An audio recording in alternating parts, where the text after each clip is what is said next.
generous soul. She was a very giving person and a very sharing person. Who helped neighbors in need. When they needed extra money for baby food or diapers, Janora was always there.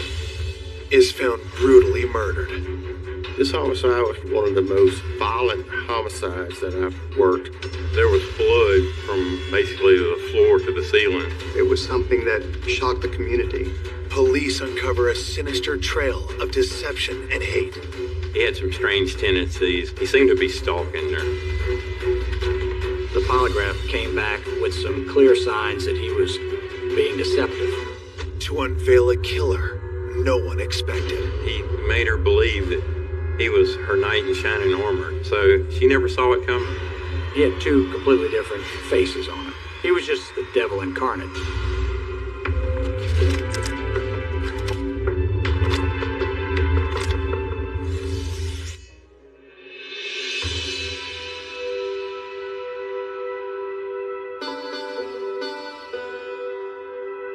One hot summer morning in the sleepy rural town of Clinton, Louisiana, the sheriff's office gets a call that sends them to a farmhouse just outside of town.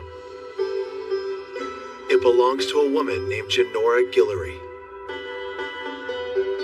When Janora didn't show up for work on Monday morning, her coworkers started to get nervous. They called her cell phone. She didn't answer. They called her landline, and it was busy, stayed busy. At that point, a friend at work called the sheriff's office in East Feliciana and said, "Would you please go check on our coworker, Janora Guillory?" The deputy that worked for the East Feliciana Sheriff's Office, and he went to the residence to look for her. The door was unlocked. And he discovered the body.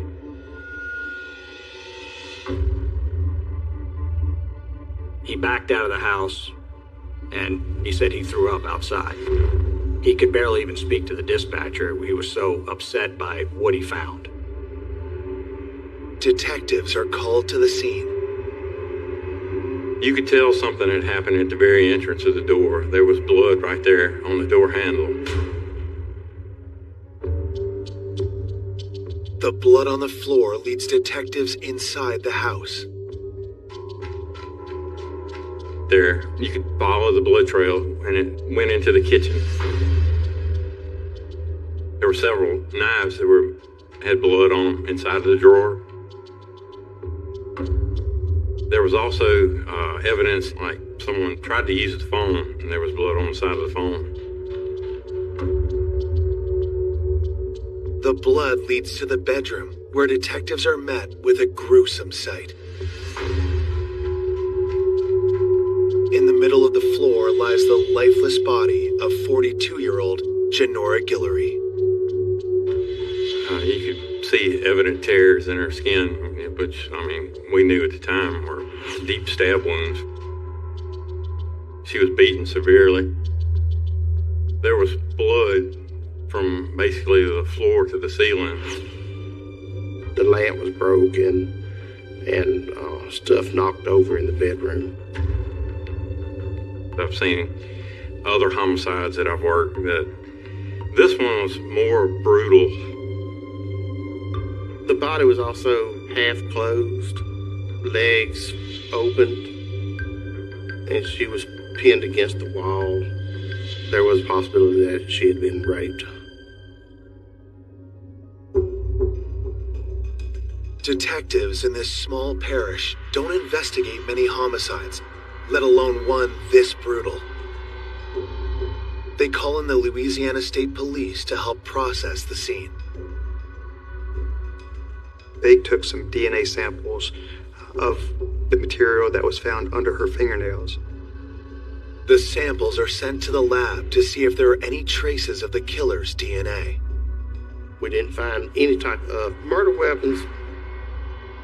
We found that it was actually no forced entry.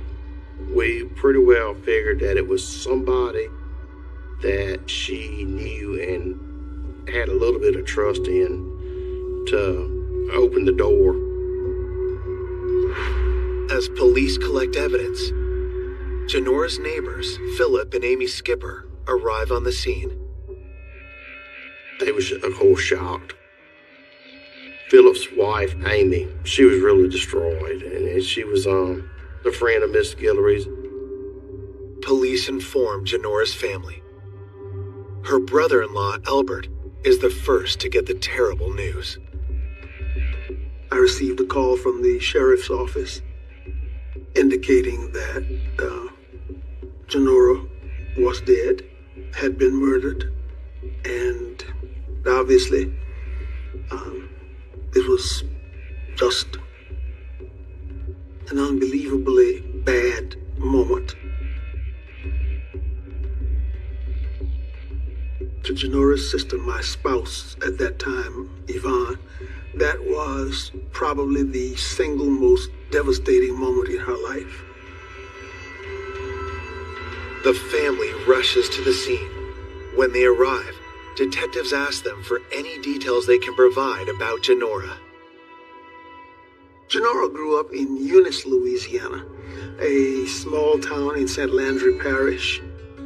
From the time that Janora was a young girl in school, she was a very giving person.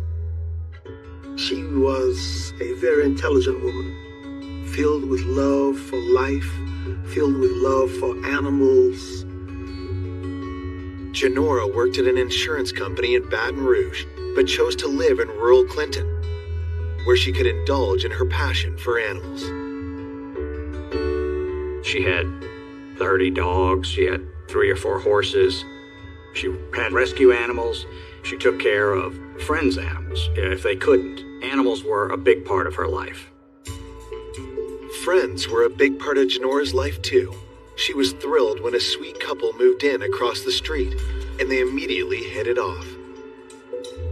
Philip and Amy Skipper moved into her neighborhood, and I felt very comfortable that she had developed this warm relationship with the Skippers. Over the years, Janora and her neighbors became close friends. Janora told me how reliable they were and how hardworking they were. Janora really liked her neighbors, and she thought of the Skippers almost like family. Now her friends are heartbroken over Janora's violent death, and police are faced with the puzzle of finding her killer. It made no sense. Janora had no enemies, and she wasn't involved in anything shady or suspicious. When the autopsy report comes back the next day, it concludes that the murder took place between 11 p.m. and 2 a.m. It also reveals just how brutal Janora's final moments were. She was shot 5 times with a .22 caliber gun and stabbed 5 times.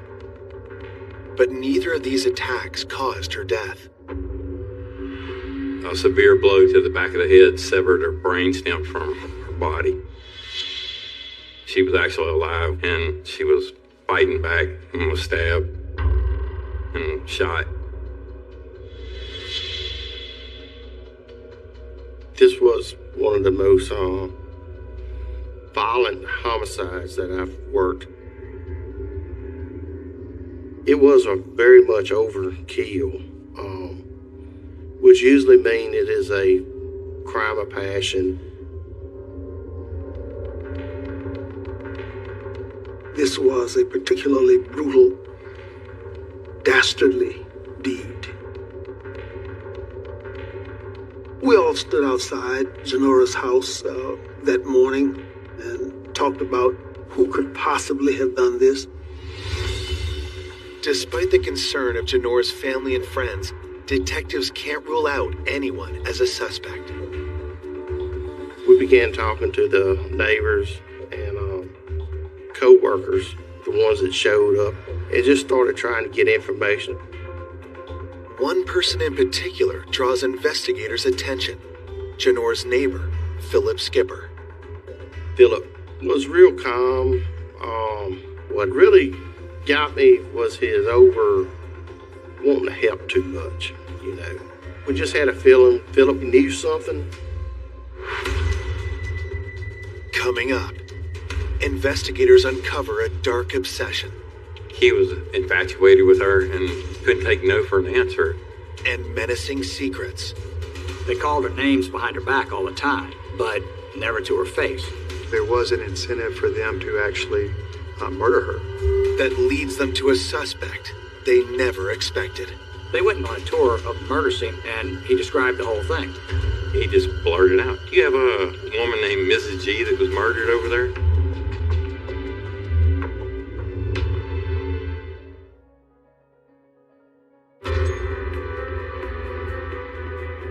After 42-year-old Janora Guillory is found savagely killed in her home, detectives in Clinton, Louisiana suspect that her neighbor, Philip Skipper, might know something about the murder. Philip was over helpful at the crime scene, and it is something that we wanted to check out more. Police decide to bring in Philip Skipper and his wife, Amy, for an interview. Janora really liked her neighbors, and the Skippers had a young child and their stepson, who was 15 years old at the time. Philip Skipper tells investigators that when his young family first moved to Clinton, they were down on their luck, but their neighbor Janora kindly helped out. She started to take them under her umbrella and make sure that they had food and made sure that they had electricity. When the Skippers needed extra money for baby food or diapers, Janora was always there. The trailer they were living in, for example, was really dilapidated, so Janora helped them buy a new trailer. She helped them improve their lives as much as she could. Janora's kindness didn't stop there. She started to employ Philip to do all of the work in her yard and around the house, and employed Amy Skipper to do the work inside her house. Janora treated the Skippers like family and trusted them with keys to her property. She was just a very, very generous neighbor. Detectives want to know if the Skippers ever argued with Janora. Amy Skipper said their relationship had recently been strained by an unfortunate incident. Philip Skipper was raising pit bulls, and there was one dog that was not a pit that didn't get along with his other pit bulls, and Janora agreed to keep that in her kennel with her dogs. Well, that dog somehow got loose during the day while Janora was at work. The dog ran back to the Skipper's trailer and killed a goat. They kept as a pet.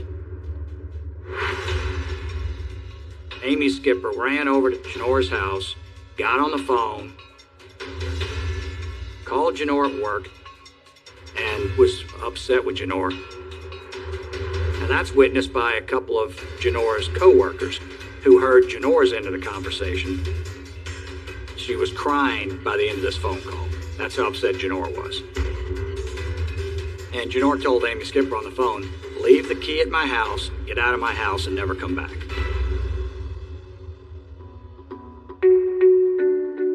When police question Philip about the conflict, he tells them that he and Amy had since patched things up with Janora, and they were back on friendly terms. Philip Skipper was dismissive about the falling out. He said it was just a dispute among neighbors, and they worked it out, and there was no lingering after effects.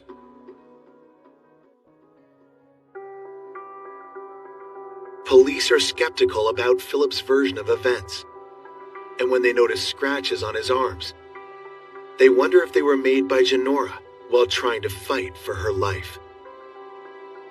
Questioned him about that. He said it was from him and his stepson wrestling in the yard. Not convinced by his story, investigators ask Philip where he was on the night of the murder. And he said he was asleep at the time that the murder happened.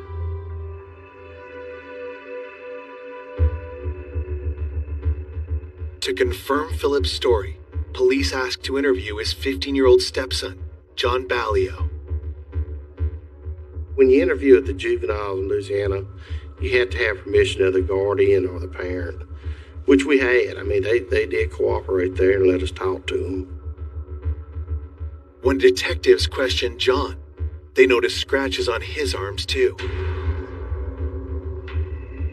Is it possible Genora fought back against two attackers? John Ballio had marks on him. He gave us the same story. John corroborates his stepdad's story. But police are still suspicious. The marks on their arms was really something that we wanted to check out more if they was being truthful. So after that interview, we did decide to have a polygraph set up. Philip and John agree to take the test, but before it can be scheduled, investigators uncover a critical detail. During the course of the investigation, we did learn about an insurance policy Miss Guillory had taken out on herself, and the money would go to the skippers. Was an insurance payout reason enough for the skippers to kill their friend and neighbor? With a lack of motive, it's really hard to find the killer. The insurance policy was an incentive for them to actually murder her.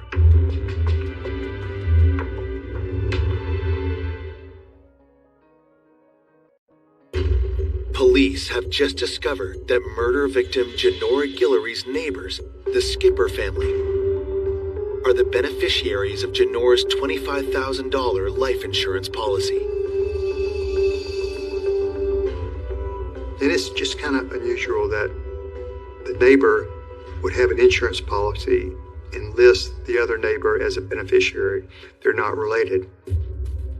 The insurance policy raises eyebrows for investigators, but Genora's family is well aware of the policy and does not suspect foul play. Genora wanted to make sure that the Skippers had the food that they needed, had the clothing that they needed for at least a period of time, should she meet an untimely departure. The Skippers, after Genora's death, did not know how to collect. They contacted me and asked me to assist them, and I did.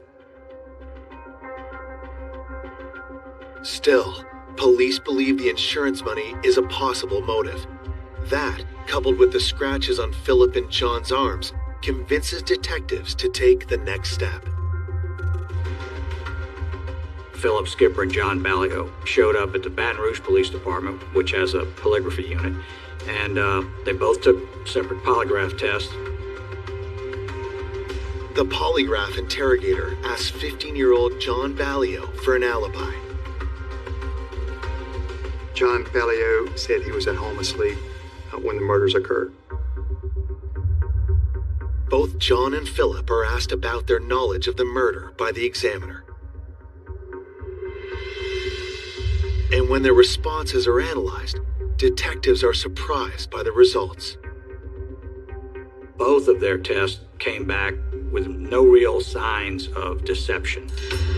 The results on the polygraphs, they was inconclusive, and the officer that was doing the polygraph didn't think that they had done the murder. The results are a blow to the investigation, and lead detectives drop the Skippers as suspects. We still didn't have no physical evidence, and the polygraph made us think, well, we need to start looking elsewhere. Detectives interview Genora's friends and coworkers about anyone she may have dated recently. The friend of Miss Guillory's did give us the name of Tommy Alexandra. Police track down Tommy at his home in a nearby town. He agrees to talk to police. Tommy tells investigators that he met Genora months prior at a feed store where she was stocking up on food for her animals. Genora agreed to meet Tommy for a drink, their first of several dates. Tommy and Genora had dated on and off for some time. But it soon became apparent to Genora that Tommy had other love interests. It turned out Tommy Alexander was not just dating Janora at the time. He was dating a couple of different women. Janora really liked him, but Tommy didn't want to settle down. He wasn't going to commit to one woman. Is it possible that an argument between Janora and Tommy could have turned deadly? We interviewed Tommy about the homicide. On the night Janora was murdered, Tommy says that he was at home. Police talk to his girlfriend, who confirms his alibi. They were able to eventually eliminate him as a suspect. As far as physical evidence to tie a specific suspect to the scene, there really wasn't anything. They kept trying to dig for facts, but they were hampered by the fact that, once again, they couldn't figure out why anyone wanted to kill her. Determined to get justice for Janora, investigators interview her coworkers and discover that she had an ongoing conflict with a man in her life. We learned about another friend, Steve Williams, from co-workers, and basically what we learned is that he wanted to date Miss Guillory. But the feeling is not mutual. Steve Williams managed to persuade Janora to go out one time, and that was enough for her. She didn't want to go out with him again, and she let him know. But he didn't take that no very well. Miss Guillory had really got concerned about him, according to her friends. He would sit out in the parking lot and wait for her to get off from work, would show up unannounced. Steve Williams showed up out of the blue while she was working her horses. He pursued her a little more aggressively than was comfortable for the family. From co-workers' explanations over there, he seemed to be stalking Janora. Janora said, "He's bothering me and he needs to stop." When detectives look into Steve Williams, they're shocked to learn that their potential suspect is one of their own. Steve Williams was a Baton Rouge police officer.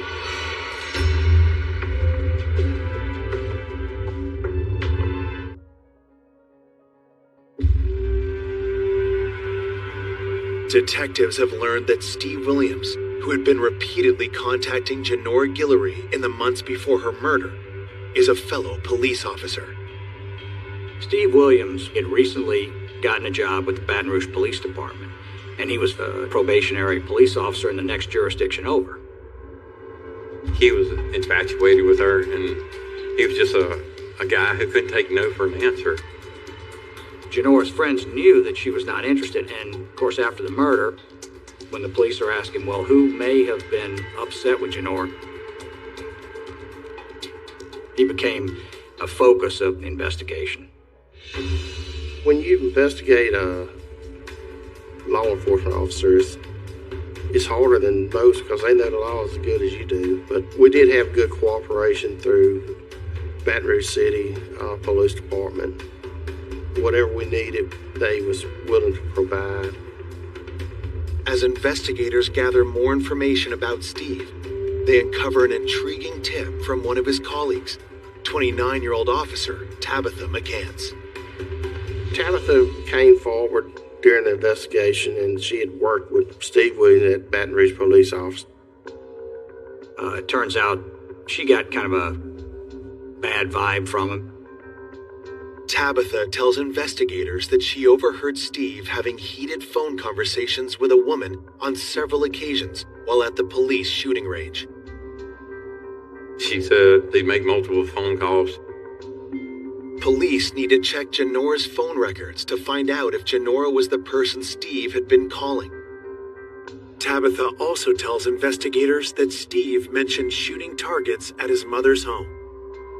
And when they ask Tabitha if Steve mentioned the type of gun he used, her answer sets off alarm bells. She says he used a .22, which by this time we found out that a .22 was used in the shooting of Miss Guillory.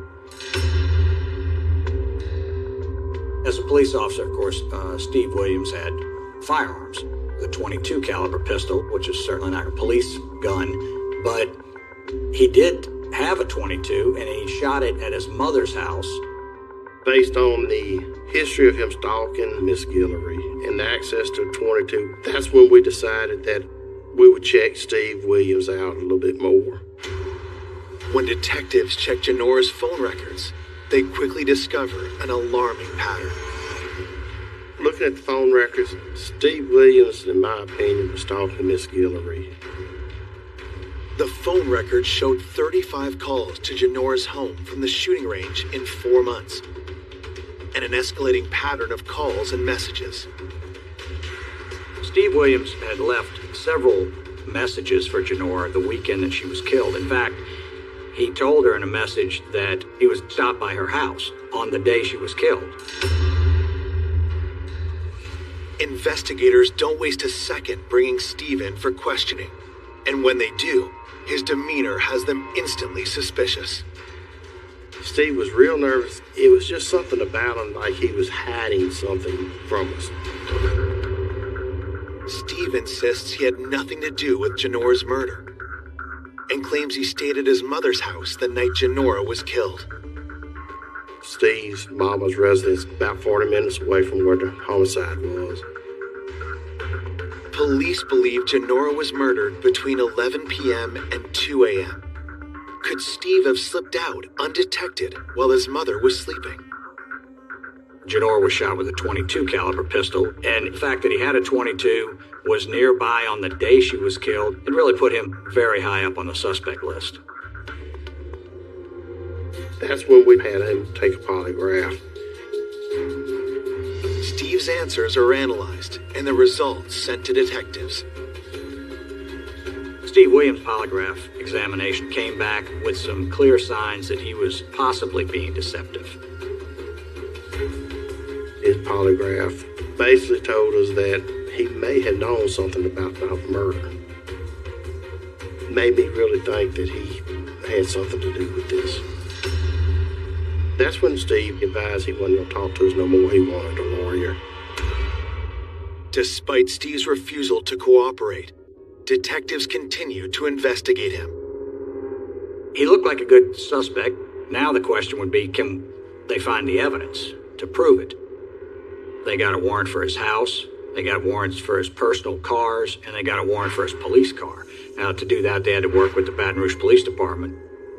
And the detectives were hoping to recover a .22, knife, anything with bloodstains, anything to link him to the crime scene. They didn't find anything. It's a major setback. But detectives still have one last piece of forensic evidence that they believe could connect Steve Williams to the murder. They get a search warrant for a DNA sample from Steve to see if it's a match for genetic material found on Janora's body. We had those fingernail scrapings that were taken off her from the State Police Crime Lab. It was determined, yes, there was some male DNA under her fingernails. Coming up, investigators zero in on a vicious killer. I picked out the worst photo that I could find of the crime scene, and I threw it in front of his face and made him look at it and said, did she deserve it?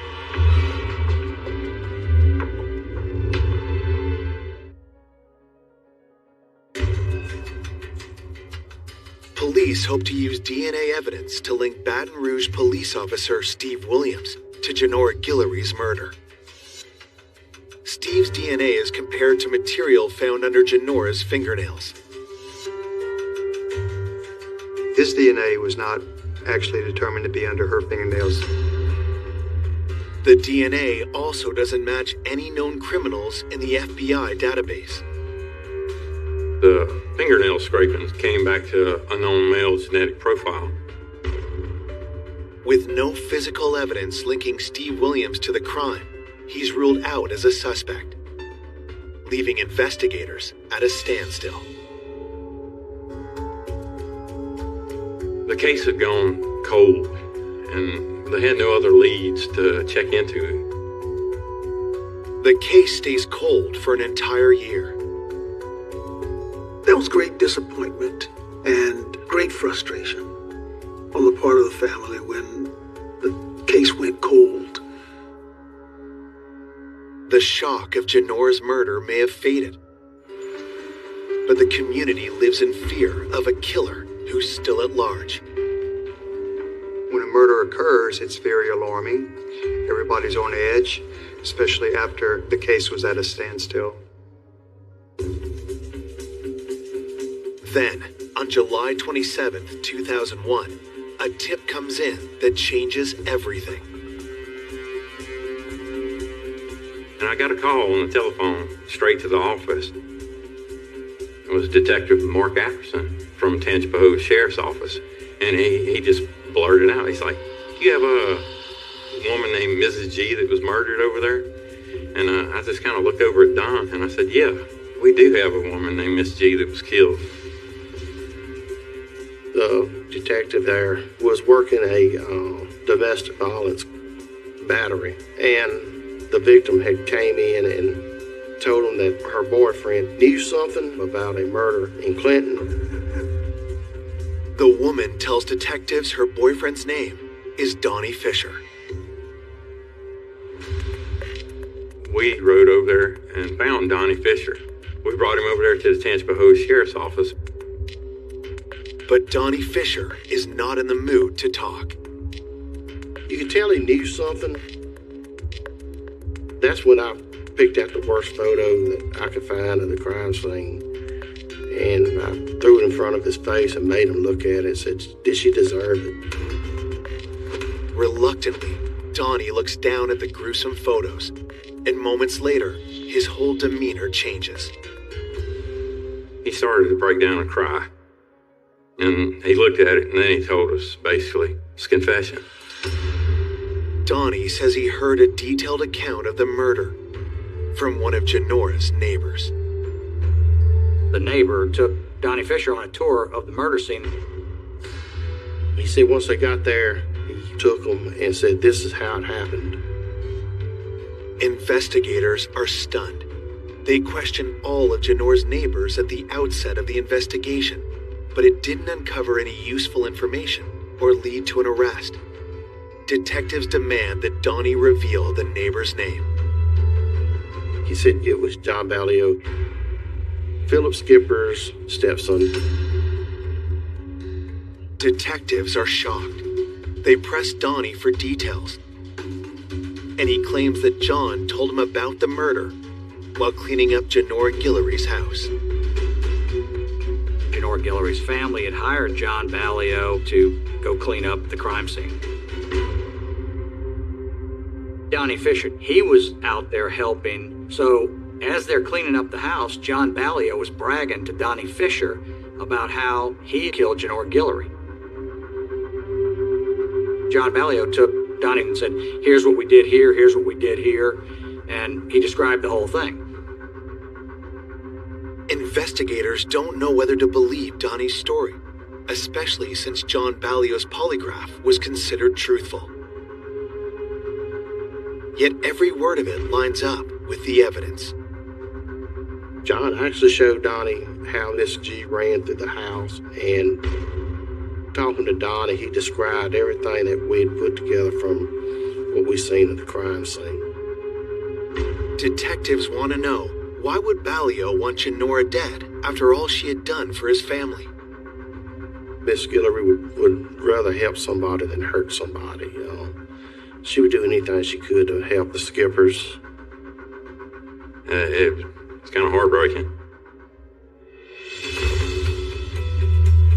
Police now believe that Donnie is telling the truth, so they quickly file an arrest warrant.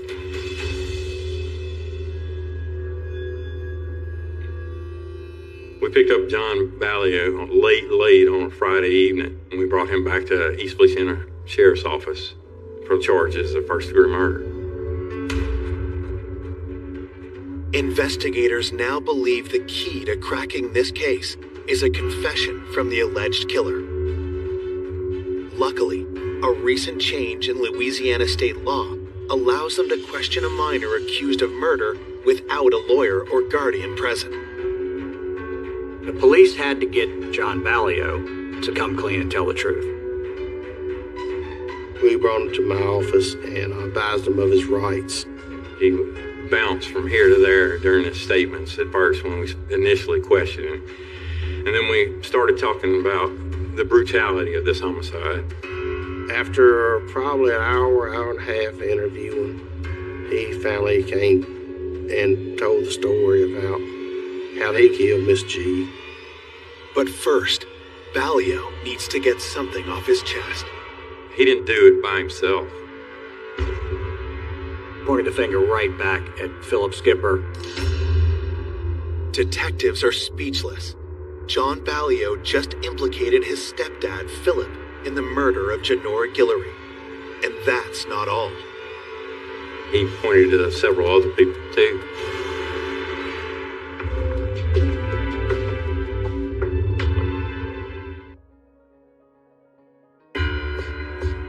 Detectives in Clinton, Louisiana have just arrested Philip Skipper's stepson, John Ballio, for the murder of 42-year-old Janora Guillory. John started basically telling us how this went down. And John claims he didn't act alone. He points the finger at his stepdad, Philip Skipper, and two other people. Johnny Hoyt was a brother-in-law to Philip Skipper, and Lisa Skipper Hoyt was a sister to Philip Skipper. He said they killed this woman together. Lisa and Johnny, that's the first time their name had ever came up. And we were, of course, shocked. John Ballio gave a detailed confession on videotape to exactly what happened. John claims that Philip, Johnny, and Lisa had formed a white supremacist gang called the Brotherhood, and that killing Janora was meant to be John's initiation into the group. It would be much contested Brotherhood. It was a skinhead gang. Actually, they were very anti-black and neo-Nazi. Philip Skipper, he had two completely different faces on him. I mean, he had the one he presented to Janora Guillory, which was, the nice neighbor. And then behind her back, he called her all kind of names. He hated black people. He basically made her believe that he was her knight in shining armor. She never saw it coming. Killing Janora would not only initiate Ballio into their gang, but also bring a financial windfall. Philip Skipper was smart enough to figure out that, hey, if she doesn't like us anymore, it's not going to be very long before she changes that insurance policy and names someone else as beneficiary. Ballio tells detectives that on the night of the murder, the group had been drinking heavily. They arrived at Janora's door at 2 a.m. When we got there, Lisa walked up to the door and knocked on it and told Miss G that she needed some money to get the baby some diapers. And Miss G cracked the door open. That's when Johnny hit her and forced his way in there. They just jumped on her like a pack of hyenas. She ran through the house, down the hall, screaming for him to leave her alone. Then she ran into the kitchen and got to the knife drawer trying to get her knife so she could cut him to make him leave her alone. Eventually, she ran to her bedroom.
took turns beating her, and they took turns shooting her. And then somebody threw the final blow that, according to the medical examiner, killed her instantly. It was a blow with a bat to the head. Philip started hitting her with the bat. And after Miss G stopped breathing, they started raping her. John Ballio said that they used condoms. There was not an indication of any seminal fluid or any semen at the scene that night. With no evidence to back up John Ballio's claim of sexual assault, the rape charges are dropped. But detectives are still determined to bring Janora's killers to justice. John Ballio's confession gave us enough probable cause to make sure this case got prosecuted. For cooperating with police, John is given a deal. He pleads guilty to second-degree murder and receives a juvenile life sentence to expire when he turns 21. Lisa Hoyt also takes a plea agreement and is sentenced to 25 years. That leaves Johnny Hoyt and Philip Skipper to face justice in separate trials. When news of the arrests gets out, Janora's family is devastated. When the family found that Philip and John were involved, they were really, really upset and angry that the people that Janora had taken care of so diligently were the ones involved in her murder. The prosecutors are determined to bring Janora's killers to justice. But they have a problem. There's no concrete evidence linking either Philip or Johnny to the crime scene. There was some male DNA under her fingernails, but it did not match the samples that we had from the 3 males in this case. Both cases rest entirely on the testimony of John Ballio. John Ballio walked us through what happened that night, and that was crucial for our case. He actually brought everything together, and it made the whole situation make sense to a jury. It was Philip Skipper's trial. The jury came back with a unanimous verdict. He was guilty of second-degree murder. Philip Skipper is sentenced to life in prison without the possibility of parole. Philip's wife, Amy, is not charged with any crime. A lot of times people ask, what about Amy? What about Amy? Amy Skipper had no idea what her husband was doing. I genuinely believe that Amy Skipper did not have any knowledge of what was going to take place. I believe that she had nothing to do with this. Johnny Hoyt was found guilty of second-degree murder and sentenced to 25 years without the possibility of parole. But for the family of Janora Guillory, no punishment could possibly make up for the pain they suffered in the wake of her murder. Janora's father died of a broken heart. It was just a very, very difficult time for everyone in that family. I'd like for people to remember Janora as we knew her, warm and happy, and someone who would give the shirt off her back to anyone who needed it. We are all happy to have had our lives enriched by her passage through this life.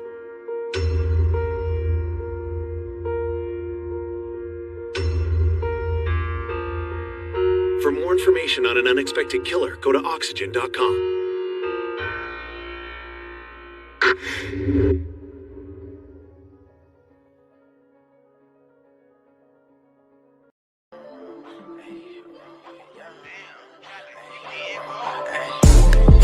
From the 9-1, switch that over, that's the young blonde. I was at the West Coast, now I'm in the East Coast. Saw you when